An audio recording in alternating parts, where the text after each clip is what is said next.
Good morning અને જય માતાજી મિત્રો, સ્વાગત છે મારું બીજા મિની વ્લોગમાં। આજે નવરો હતો તો દીદી કે કામે બેસી જા। ये भगवान क्या जुल्म है। મીશોમાંથી દીદીએ પાર્સલ મંગાવ્યું હતું તો એ આવી ગયું હતું। આમ ન કરે તો સમાજ આપણે સ્વીકારે પણ નહીં। પાર્સલ અંદર એક મસ્ત નાઇટ લેમ્પ હતો, જેની સાથે એક કેબલ અને એક સ્ટેન્ડ પણ હતું। આ લેમ્પ ખૂબ સારી રીતે વર્ક કરતો હતો। નાઇસ। પછી આપણે બપોરે જમી લીધું। જમીને ડાયરેક્ટ નીકળી ગયા વાડી તરફ ચક્કર મારવા। ધરતી ઉપર યુએફઓ ના, આ તો પ્લેન હે। પછી વાડીએથી આવી ગયો ઘરે અને ભત્રીજો આવી ગયો એન્ટરટેનમેન્ટ કરાવવા। सुकून का नाम सुना है?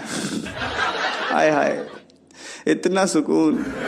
हेलो गाइस, મિત્રો હવે જો ફૂલવાળો ભાઈ અહીંયા જો રવ્યા છે એક વિશ્વ દૂર ભરે રોઈ દૂર ભરું લાઈક કરો ને કમેન્ટ કરો ને સબસ્ક્રાઇબ કરો।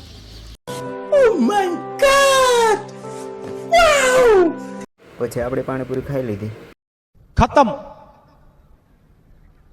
Bye bye. મળીએ નવા બ્લોગમાં, ત્યાં સુધી રાધે રાધે।